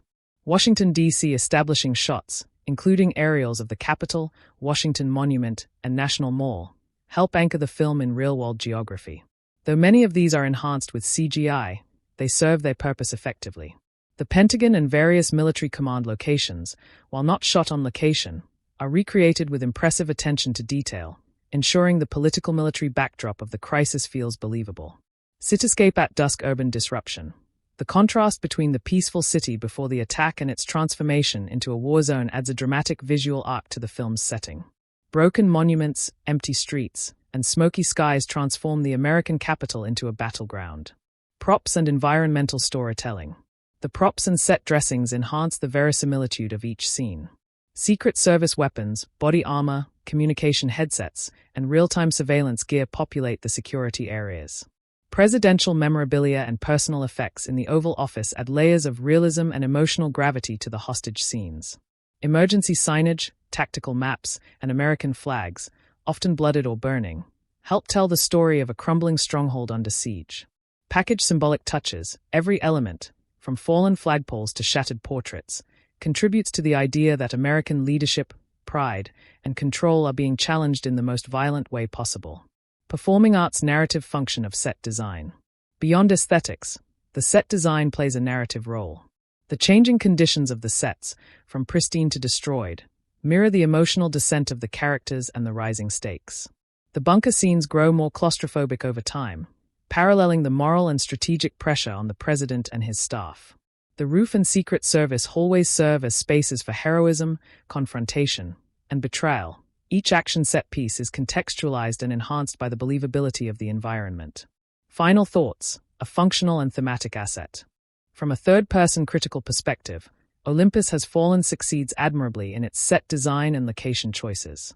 Though it operates within the confines of a mid-range budget, the film delivers a high-end visual experience thanks to smart, immersive set construction, strategic use of real-world references and geography, effective blending of practical and digital environments. Clapperboard conclusion. The production design and location work in Olympus Has Fallen does far more than provide a backdrop. It supports the film's tension, enhances the stakes, and reinforces the themes of political fragility and resilience.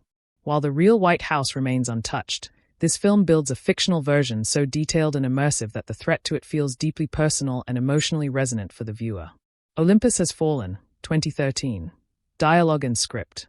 A deep dive into language, tension, and heroic grit. In Olympus Has Fallen, the dialogue and script writing serve as a vital storytelling tool, shaping the film's intense atmosphere, building emotional stakes, and driving its high-stakes political thriller narrative.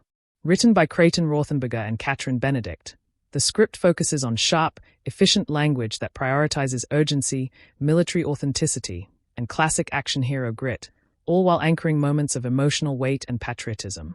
Speaking head in silhouette, tone and style of dialogue. The dialogue throughout the film is crafted to match the serious and high-risk tone of the story. The language often shifts between technical and procedural, reflecting the military and political environments with terminology like NORAD, national security, secure perimeter, and code red. Heroic and stoic, showcasing Mike Banning's composed, focused nature under pressure.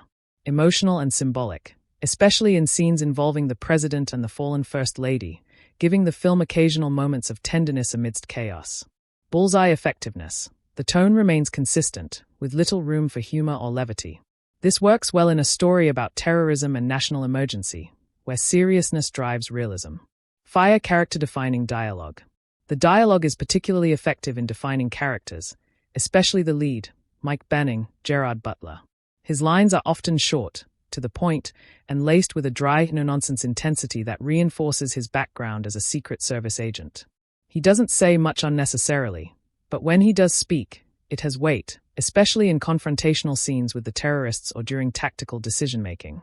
#example. One of Banning's standout lines occurs when he talks to the terrorist leader, Kang. "Let's play a game of go F** yourself. You go first. ***. This moment perfectly encapsulates Banning's defiant attitude, dark humor, and refusal to back down, even in dire circumstances. Crown presidential voice and gravitas. President Benjamin Asher, played by Eckhart, is given a script that balances the statesmanlike authority with the vulnerability of a man under siege. His lines are intended to humanize the office while also representing American resilience. His dialogue includes appeals to morality and integrity, particularly in scenes where he is being threatened or pressured to give up nuclear codes. The dialogue also reflects his fatherly concern for his son and deep trust in Banning, offering an emotional anchor. Pushpin emotional impact. These lines create a layered portrayal of leadership during a national catastrophe, adding depth to what might otherwise be a static hostage role. The villain's dialogue, intelligent, cold, and ideological. Rick Yoon as Kang Yonsak, the antagonist, delivers dialogue that is cold, composed, and ideologically motivated. His lines are filled with calculated threats, philosophical musings about American imperialism, and controlled menace. He speaks calmly, often using silence or minimalism to create tension, a smart writing choice that enhances his intimidation factor. Pushpin contrast with Hero. Kang's measured, intellectual threats stand in sharp contrast to Banning's blunt pragmatism, amplifying their ideological clash. Writing hand / script structure and pacing. The script follows a 3-act structure that adheres to conventional action thriller rhythms. Setup, introduction of Banning's past, his fall from grace, and the relationship with the president. Confrontation, the terrorist attack, fall of the White House, hostage situation. Resolution, Banning's rescue mission, final confrontation, and emotional reconciliation. The script efficiently uses action interlaced with dialogue, ensuring that every piece of exposition either pushes the story forward or raises the emotional stakes. It avoids over-explaining, letting visuals and performances handle much of the storytelling. Expository lines are usually justified through characters in positions of authority, military generals, advisors, making the explanations feel organic. Speech balloon memorable and quotable moments. While the film doesn't rely heavily on quotable one-liners like some 1980s action films, there are still several standout lines that capture the movie's mood. "I am in the White House. I've got the president's satellite phone." A signal of power shifting back into the hands of the hero. There's no playbook for this situation. Reflecting the confusion and urgency among political leaders. The United States does not negotiate with terrorists. A classic line that represents the film's patriotic stance. These lines, though straightforward, become impactful in context, especially when delivered with intensity and emotional conviction. Bullseye final evaluation, sharp, functional, and patriotic. From a third-person critical lens, the dialogue and script of Olympus has fallen are tightly written to serve the film's genre expectations.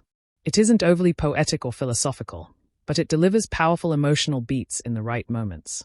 The balance between action commands, tactical language, and character-driven exchanges keeps the film grounded and dynamic. Most importantly, the script respects its audience's intelligence, avoiding unnecessary exposition, overdramatization, or comic relief, and instead focusing on intensity and urgency. Conclusion. The writing in Olympus Has Fallen succeeds not because it tries to be clever or complex, but because it remains true to the tone and purpose of the film. The dialogue is efficient, the characters speak with authenticity, and key lines stay with the audience. While it may not reach the literary heights of political dramas, it delivers exactly what a gripping action thriller needs: clarity, conflict, and conviction. Olympus Has Fallen, 2013. Genre execution. A patriotic throwback with modern muscle. Olympus Has Fallen fits squarely into the action thriller genre, with strong elements of political intrigue, terrorism drama, and heroic survival, and it delivers on these fronts with an unapologetically classic 1990s style execution. Directed by Antoine Fuqua, the film neither reinvents the genre nor deeply subverts its conventions, but instead embraces them wholeheartedly, offering a visceral, tension-driven narrative that honors the high-stakes hostage thrillers of the past while adapting them for a post-9/11 world. Adherence to genre conventions. The film follows many of the traditional tropes found in patriotic action thrillers. One-man army hero. Gerard Butler's Mike Banning is the quintessential lone wolf, grizzled, efficient, emotionally scarred, and deeply loyal. Much like John McClane from Die Hard or Jack Bauer from 24, he becomes the nation's only hope when everyone else is either dead or incapacitated. Terrorist siege of a high-value landmark. The plot centers around a brazen attack on the White House, a location rarely shown in such vulnerable detail. The fall of this American symbol plays perfectly into the genre's tradition of showing institutions under attack and heroes rising to defend them. Presidential hostage crisis. A core political thriller trope, the president being held hostage raises both personal and national stakes. It allows for a moral dilemma, nuclear threats, and tense negotiations, classic ingredients in this genre. Time-sensitive threat. The narrative structure is driven by an urgent clock, whether it's saving the president, preventing missile launches, or stopping further attacks, keeping tension high throughout. Repeat button use of familiar elements and clichés. While Olympus Has Fallen is undeniably packed with clichés, it wears them proudly. These include the disgraced hero getting redemption, the villain who is calm, philosophical, and speaks in controlled threats, high-ranking officials shouting in war rooms, a child in peril used to humanize the stakes, the inevitable America fights back climax.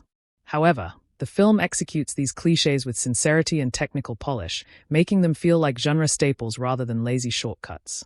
It doesn't attempt to parody or twist expectations.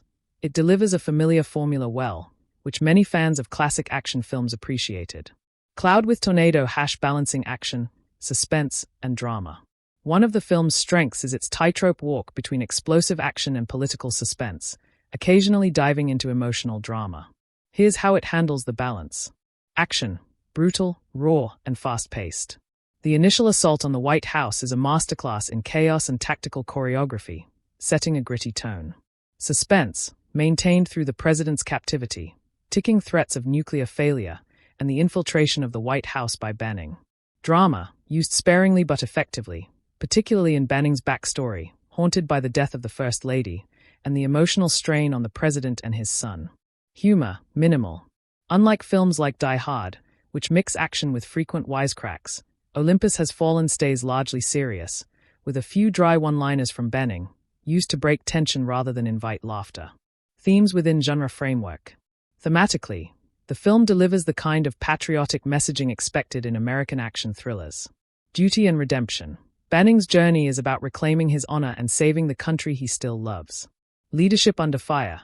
Through the President and Speaker of the House, the film explores how power responds to crisis. Terrorism and security. Reflects post-9/11 anxieties about homeland vulnerability, albeit dramatized through fiction. These themes are well aligned with genre norms, offering emotional grounding for the otherwise relentless pace. Counterclockwise arrows: innovation versus familiarity. While Olympus Has Fallen does not significantly innovate within its genre, it refreshes old-school action formulas with modern production values and geopolitical relevance. White have a checkmark. What feels fresh? The boldness of showing the White House under siege in such graphic detail. Gritty, grounded hand-to-hand combat rather than overly stylized CGI-heavy action. A villain with a North Korean political background, reflecting real-world anxieties at the time. No entry sign. What feels familiar? Character archetypes: stoic hero, helpless politicians, tech-savvy terrorists. Predictable plot beats: hero gets back into the fight, saves the day, reconciles with authority. Chart with upward trend. Genre execution. Verdict. From a third-person analysis, Olympus Has Fallen doesn't aim to revolutionize its genre. It aims to revive and honor it. And it succeeds. For audiences craving a gritty, patriotic, high-octane thriller with simple good vs evil stakes, this film delivers in spades. It taps into the collective nostalgia for 90s action films while incorporating post-9/11 national security themes for modern relevance. Though it relies on formulaic elements, it executes them with such intensity and conviction that it becomes a standout in its own right, especially when compared to its genre contemporaries. Conclusion: Olympus Has Fallen is a textbook example of genre execution done right. It follows every major convention of the action thriller playbook and yet emerges as a memorable, pulse-pounding entry in the genre. It doesn't need to subvert expectations because it thrives in delivering exactly what its audience wants: patriotism, grit, and explosive heroism, all wrapped in a high-stakes survival scenario. Let me know if you'd like this condensed for a video narration or expanded with scene breakdowns. Olympus Has Fallen, 2013. Social and cultural commentary. A fictional siege with real-world parallels. Olympus Has Fallen, directed by Antoine Fuqua, is more than just a pulse-pounding action thriller. It also reflects certain social fears, political tensions, and cultural attitudes that were prominent in the post-9/11 and early 2010s era. While the film does not attempt to deliver an overtly deep philosophical message, it does make subtle yet sharp commentaries on national security, global threats, and American resilience, many of which resonate with real-world anxieties. United States post-9/11 anxiety and homeland vulnerability. At the heart of the film lies a deep-rooted fear of domestic vulnerability. The idea of terrorists successfully breaching the White House, a global symbol of American power, directly taps into the national trauma of the 9/11 attacks. The fall of the White House, referred to as Olympus in code, is not only a literal breach of security but a metaphorical representation of a country's shaken sense of invincibility. This symbolic fall evokes the same cultural fears that defined a generation. What if the most secure places in the country are not as safe as we think? The film feeds this anxiety by showing the swift collapse of the U.S.'s most protected command center, rendering it almost helpless in the face of external extremism, until one man steps up to restore order. Globe with Meridian's geopolitical paranoia, the Korean antagonist. The choice of North Korean terrorists as the antagonists is no accident. In 2013, the real-world political climate saw increasing tension between the U.S. and North Korea, especially regarding nuclear threats and military posturing. The villain, Kang Yeon-sak, is portrayed as a highly educated, politically motivated extremist. His motivations stem from a desire to reunify Korea by force and punish the U.S. for its military involvement. This reflects broader anxieties about international terrorism, rogue states, and global instability, positioning the U.S. as both a protector and a target in the global order. While the depiction borders on stereotypical, it reflects how Hollywood often channels real-world foreign policy concerns into its fiction, simplifying complex global issues into black-and-white conflicts for dramatic effect. The myth of American exceptionalism and heroism. The film strongly upholds the notion of American exceptionalism, a recurring theme in many action and war films.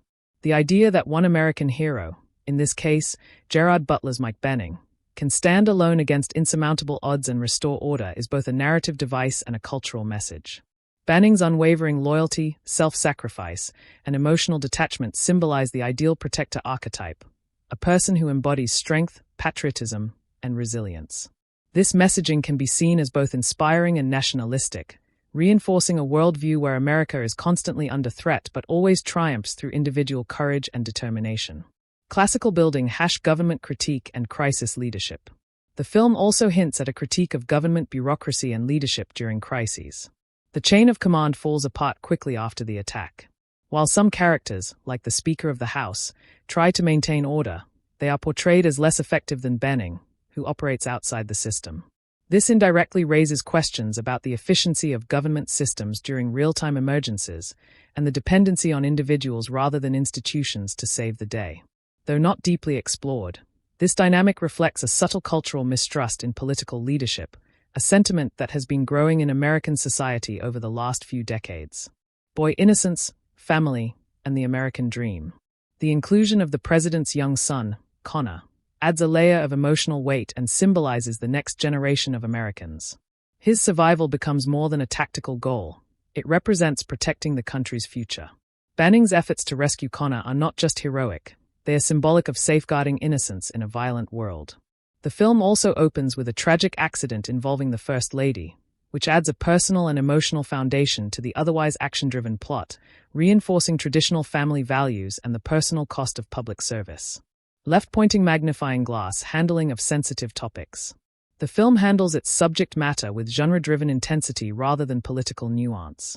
Issues like foreign policy, terrorism, military ethics, and executive leadership are used as plot devices rather than deeply explored topics. While some may view the portrayal of North Korean terrorists as simplistic or nationalistic, others may interpret it as a reflection of real fears, channeled through the lens of an action blockbuster. There is little attempt to humanize the antagonists or explore the root causes of global conflict. The focus remains on adrenaline-fueled rescue and defense.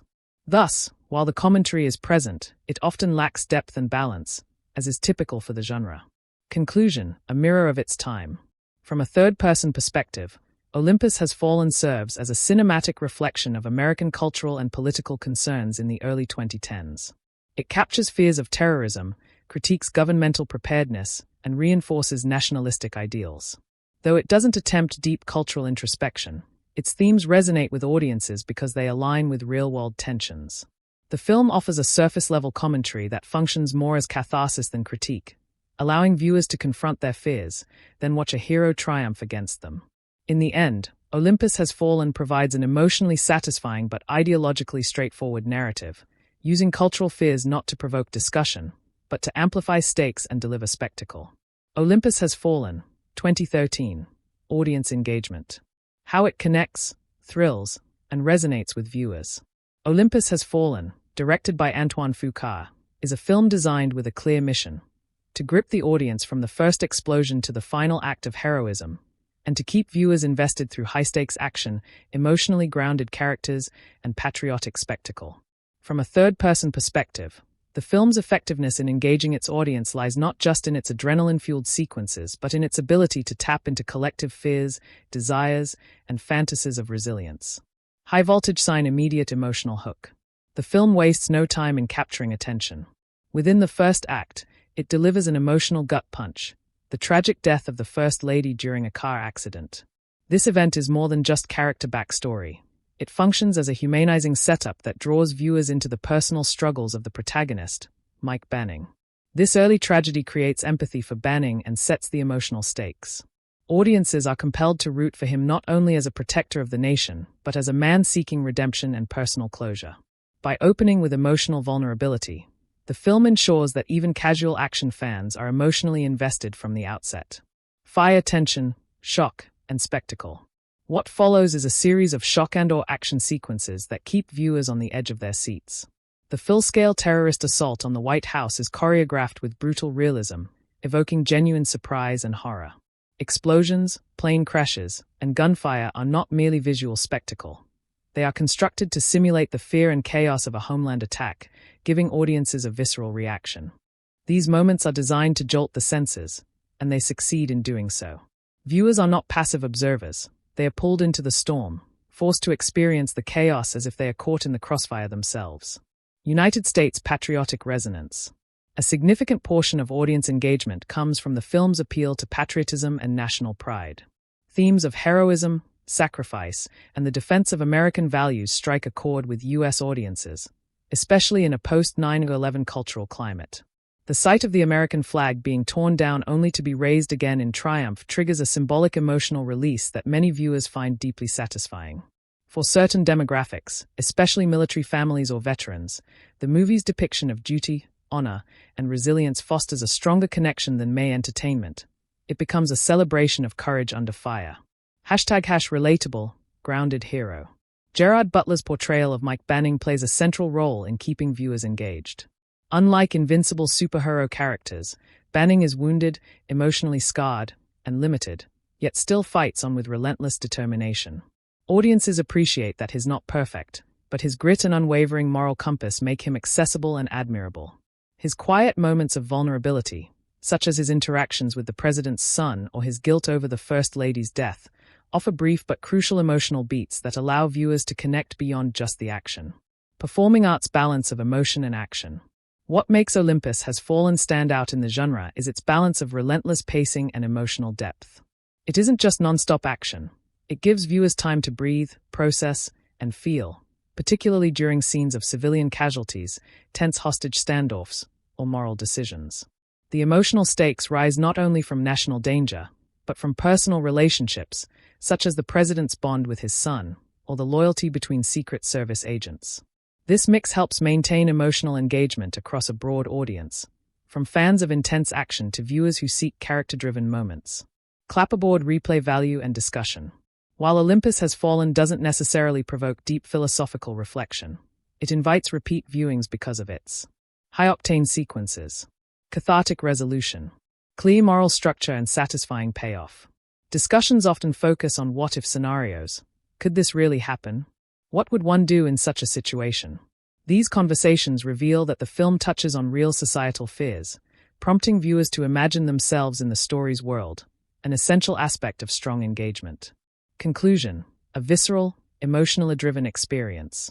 From a third-person perspective, Olympus Has Fallen succeeds remarkably in engaging its audience through a blend of emotional depth, patriotic fervor, and relentless action.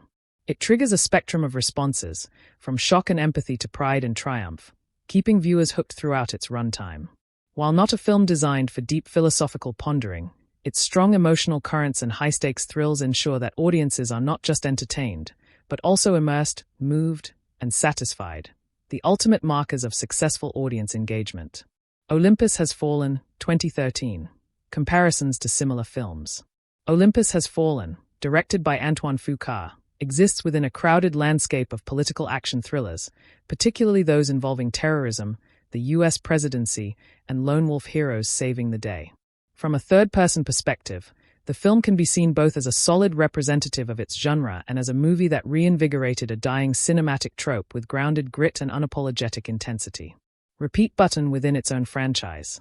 Olympus Has Fallen serves as the first installment in the Has Fallen trilogy, followed by London Has Fallen in 2016 and Angel Has Fallen in 2019. Among these, Olympus is widely regarded as the strongest entry in terms of narrative intensity, directorial control, and emotional weight. It introduced a compelling, grounded action hero in Mike Banning and set the tone for the entire trilogy with its mix of brutal violence, national crisis, and raw heroism. Compared to its sequels, Olympus had fewer one-liners, less exaggerated action, and more emotional stakes, making it the most dramatically convincing and narratively tight. Whereas London Has Fallen leaned into hyper-stylized violence and Angel Has Fallen explored internal betrayal and surveillance paranoia, Olympus focused on a simple but urgent concept: one man against a hostile takeover of the White House. Compared to genre peers, Olympus Has Fallen entered a market where Die Hard in the White House became a trend, particularly in 2013, when White House Down, starring Channing Tatum and Jamie Foxx, released just months later. Here's how they compare. Criteria: Olympus Has Fallen, White House Down. Tone: dark, gritty, violent, light-hearted, humorous, more popcorn action.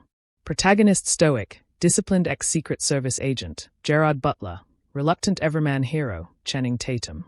President: dignified and subdued, Aaron Eckhart, charismatic, action-ready, Jamie Foxx. Action style: brutal hand-to-hand and heavy gunfights, glossy, over-the-top set pieces. Audience reception: gritty and serious, crowd pleaser, fun but less believable, escapist entertainment. From a third-person perspective, Olympus was perceived as the more serious and grounded of the two, while White House Down leaned more into buddy comedy and exaggerated action.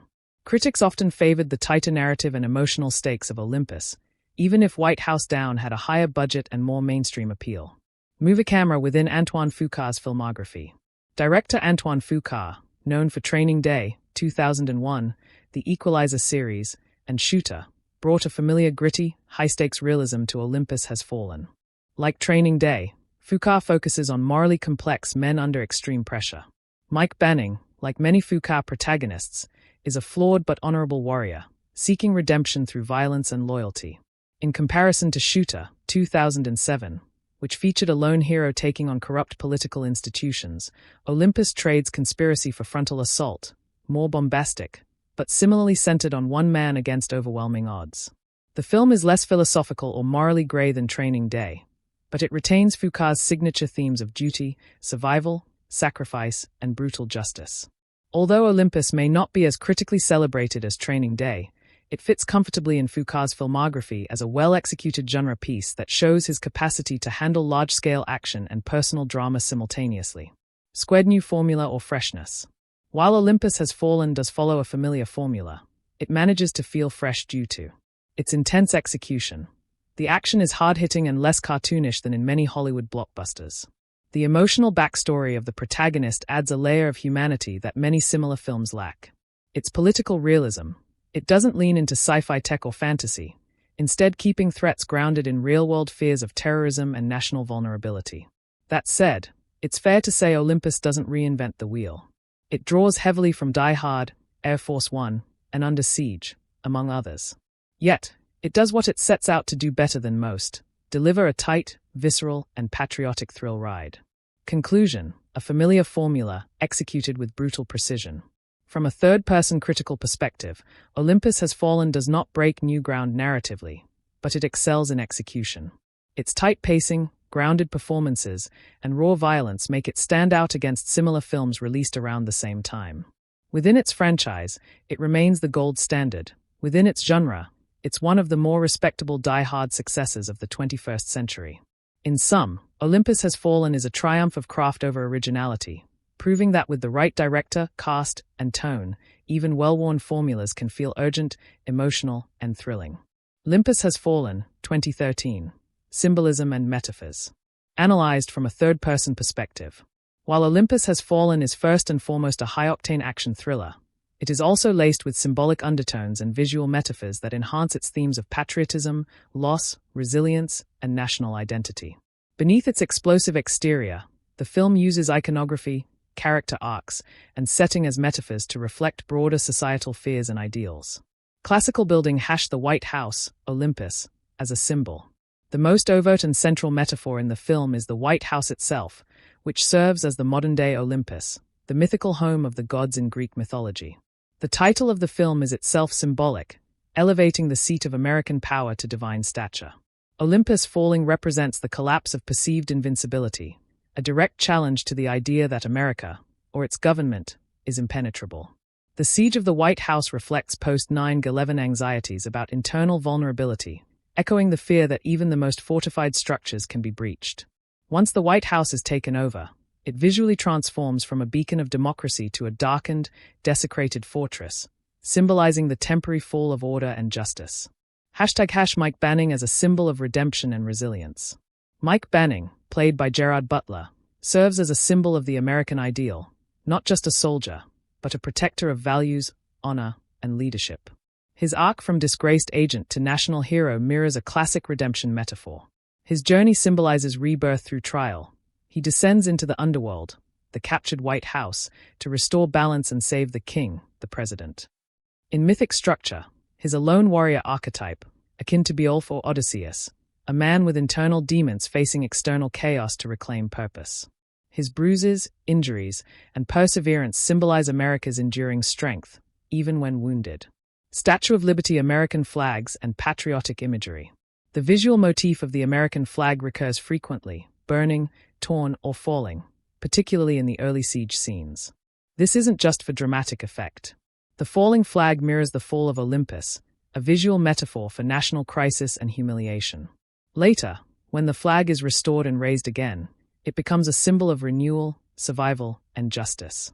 These images, while overt, are used to tap into emotional nationalism and reinforce the idea of restoring order through heroism. Blackheart, the death of the First Lady, loss of innocence. The death of the First Lady in the film's opening sequence is emotionally charged and symbolically significant. It represents personal and national loss. Banning's failure to protect her mirrors his later drive to not fail again with the president. Her death is not just personal trauma. It's symbolic of a loss of innocence and safety, setting the tone for a darker, more violent narrative. The villains as ideological symbols. The North Korean terrorists are not merely action film antagonists. They symbolically represent ideological extremism and the real-world tension between democracy and authoritarianism. The lead antagonist, Kang, is calm, calculated, and politically motivated, embodying fear of hidden enemies within, reinforcing Cold War-era tropes with a post-9/11 twist. While one might argue the representation borders on caricature, the villains function symbolically as chaos incarnate, a force attempting to destroy the heart of Western power. Level slider #technology versus human will. A subtle metaphor lies in the contrast between high-tech security systems and raw human determination. Despite layers of surveillance, weapons systems, and automatic defenses, It is one man's courage and instincts that ultimately save the day. This symbolizes a broader distrust in over-reliance on tech, suggesting that human grit and sacrifice remain the most powerful defense. Cyclone destruction as catharsis. The imagery of destruction throughout the film, explosions, torn buildings, broken monuments, isn't just for spectacle. It serves a cathartic purpose. The destruction of Olympus becomes a cleansing fire through which heroism and national unity are reborn. The chaos mirrors emotional tension, while the restoration that follows suggests resilience and hope rising from ashes. Hidden visual cues and framing. The way Mike Banning is framed in tight corridors, shadows, and underground tunnels mirrors a descent into Hades or a mythic labyrinth, reinforcing his symbolic role as the one who must navigate darkness to bring back light. Repeated use of slow pans over destruction, silhouetted flags, and tight close-ups of scars and blood amplify the metaphor of sacrifice for nation. Pushpin conclusion, action with allegorical weight. From a third-person perspective, Olympus Has Fallen may appear at first glance to be a straightforward action thriller, but it carries a heavy symbolic load beneath its explosions and